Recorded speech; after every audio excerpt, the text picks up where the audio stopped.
Bonjour à tous, aujourd'hui on se retrouve pour un nouvel exercice d'arithmétique, cette fois-ci donc de théorie des nombres qui est présenté au programme de seconde. Allez, on y va. Déterminer tous les couples d'entiers x et y tels que 2x plus 1, donc le tout, facteur de y est égal à 56. Voilà. Bon, alors en général, lorsque l'on dit couple d'entiers, ça signifie couple d'entiers relatif. Donc ce sont les nombres positifs, donc les nombres entiers positifs ou négatifs, ou même nuls, puisque 0 est un entier relatif. Et je rappelle, juste une petite précision, que l'ensemble des nombres relatifs se note grand Z, comme ceci. Voilà.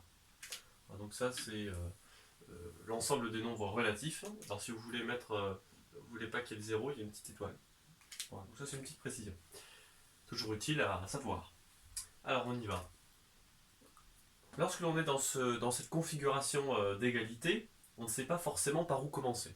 C'est pour ça que moi, je préconise tout d'abord d'effectuer donc une transformation d'égalité afin de mettre en évidence le y dans un membre et le reste, tout ce qui va après, donc dans l'autre membre, on a donc du 2x plus 1. Je divise de chaque côté et j'obtiens y est égal à 56 divisé par 2x plus 1. Alors une fois qu'on est là, on se rend bien compte que 2x plus 1 est un diviseur de 56.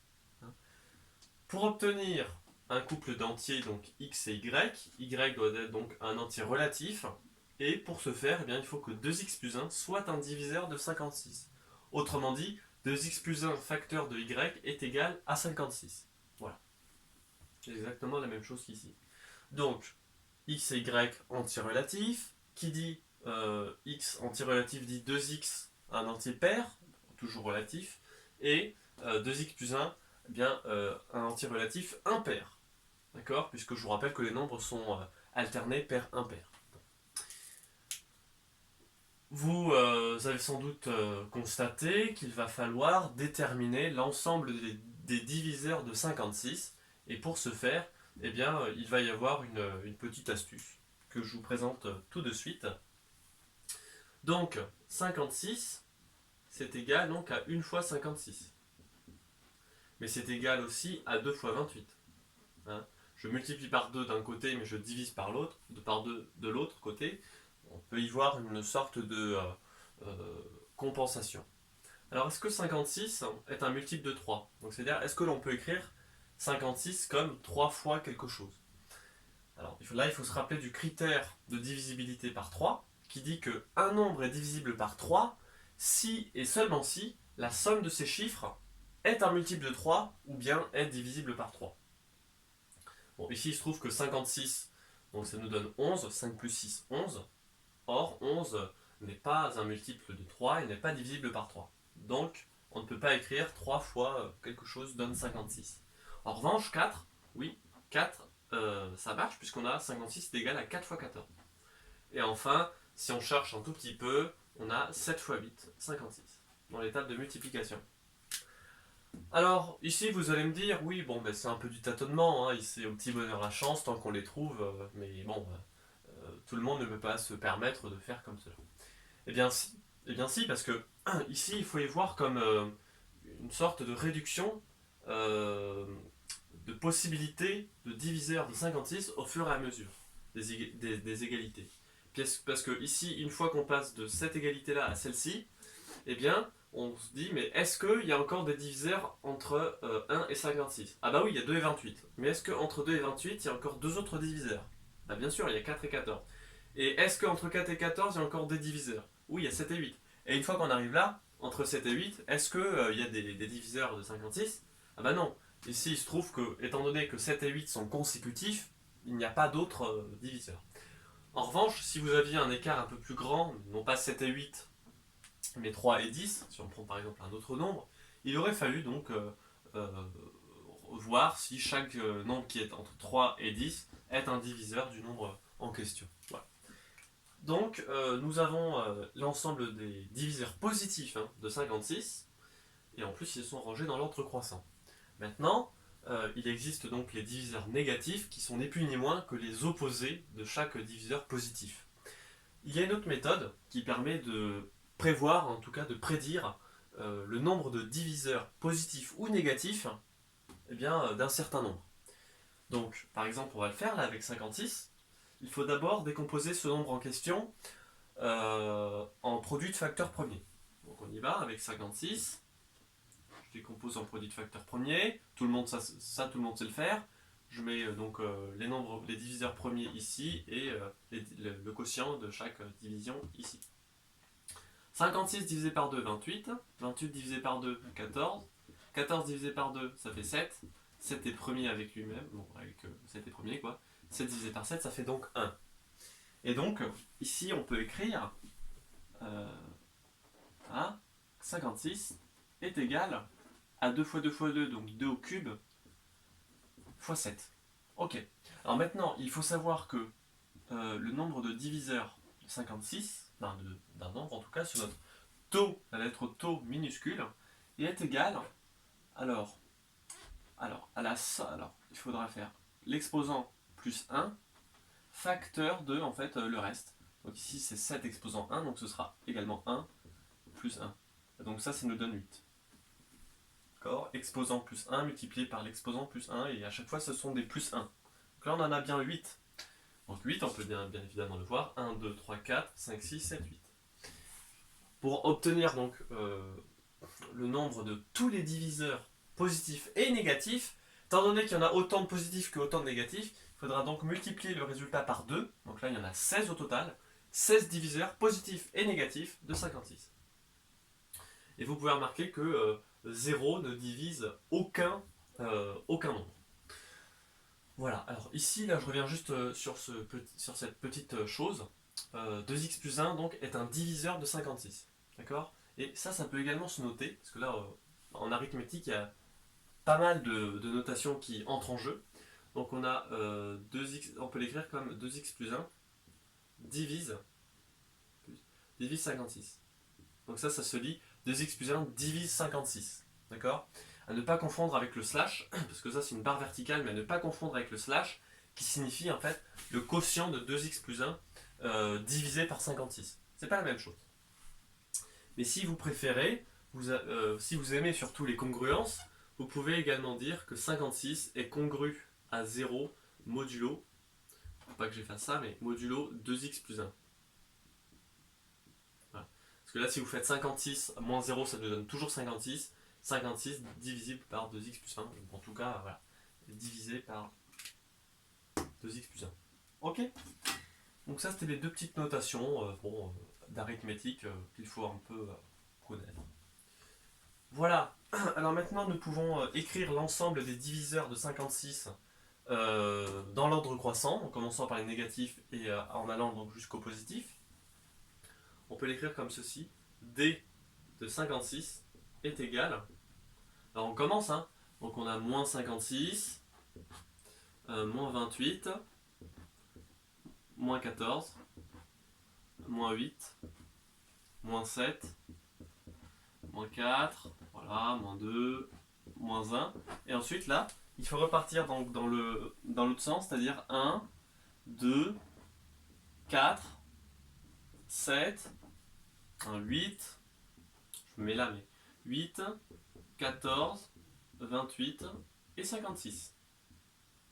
Donc là, on peut bien vérifier qu'il y en a 16.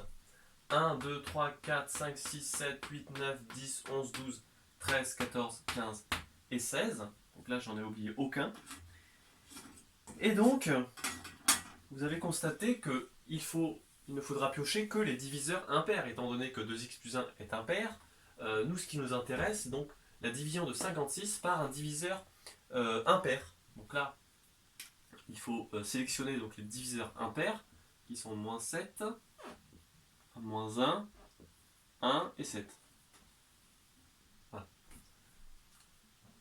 Alors, une dernière chose, puis après on passe à la suite. Vous avez peut-être en tête que, étant donné que 0 ne divise aucun nombre, il faut absolument que 2x plus 1 ne soit pas égal à 0. Mais ça, c'est pas... D'accord, ça peut être possible. Mais en tout cas, étant donné que 0 ne divise pas 56, il il n'y a aucune il n'y a aucune raison pour que 2x plus 1 soit égal à 0. Alors si vous n'êtes pas convaincu, eh bien vous pouvez dire bon bah 2x plus 1 différent de 0 et vous allez retrouver x différent de moins 1,5. Oui, ça d'accord, x différent de moins 1,5, mais ça va être sûr étant donné que nous prenons que des valeurs de x entières. Donc nous n'allons pas prendre moins 1,5 pour x. Hein, d'accord. Donc là, le cas où 2x plus 1 pourrait être égal à 0, il n'est pas possible. Hein, parce qu'on ne va pas prendre 0 hein, comme diviseur de 56.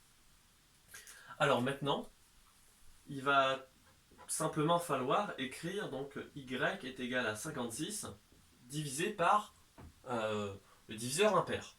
Donc on va commencer par moins 7, donc là ça donne moins 8. 56 divisé par moins 7, ça donne moins 8.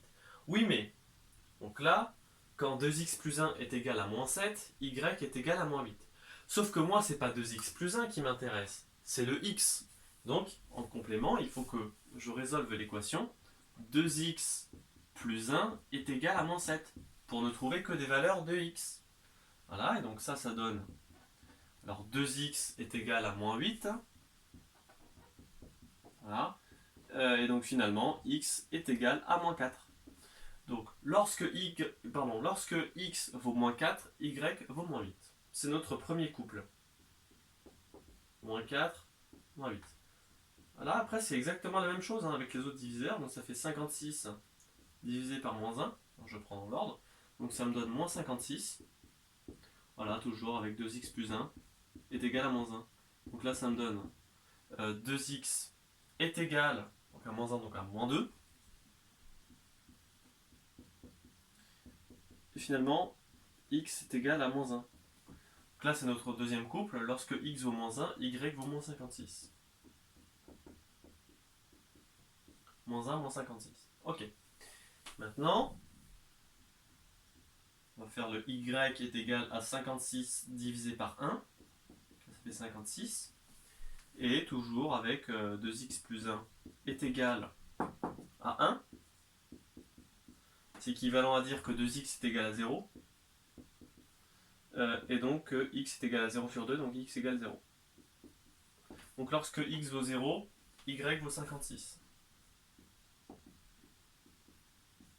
Alors je ne sais pas s'il y a encore la place. En tout cas, je vais mettre ici, hein, étant donné que nous venons de trouver tous les diviseurs de 56. Et la décomposition en produit de facteurs premiers, ça je pense que c'est bon pour tout le monde. Il faut juste retenir en fait la façon de faire pour trouver le nombre de diviseurs positifs ou négatifs d'un certain nombre. Donc je peux l'effacer également. Voilà. Et donc, on termine. Alors, on termine avec y égal à 56 sur 7. Ça nous donne 8. 7 qui est donc ici, qui nous donne 8. Avec 2x plus 1 est égal à 7. Donc là, lorsque 2x est égal à 7 moins 1, donc 6. Lorsque, lorsque x est égal à 6 sur 2, donc est égal à 3. On a donc le couple 3, 8. Voilà. Nous pouvons donc dès à présent entourer les 4 couples que nous venons de trouver. Et en fait, vous remarquez que nous avons 4 couples. Mais ça, c'était on pouvait le prédire, étant donné que nous avions 4 diviseurs impairs de 56. On pouvait le prédire, hein, puisque ces diviseurs-là, donc ils vont diviser le 56. Donc on aura 4 valeurs possibles pour y. A fortiori 4 valeurs possibles donc, pour x. Donc voilà, après on peut rédiger une dernière phrase de conclusion. Les couples d'entiers x et y tels que 2x plus 1 facteur de y est égal à 56 sont alors 3, 8, moins 4, moins 8, moins 1, moins 56 et 0, 56. Donc ça c'est un exemple assez classique. Parfois les valeurs peuvent changer, hein, mais ça a été bricolé pour qu'on tombe des fois soit sur des solutions générales ou soit sur des solutions finies, donc c'est-à-dire où il n'y a pas une infinité de solutions, mais 4 couples par exemple, ou un certain nombre fini de couples. Voilà, donc j'espère que cela vous aura aidé, vous aura plu. Et sur ce, bon, bah, je vous souhaite une très bonne journée, ensoleillée, et on se dit à la prochaine. Salut!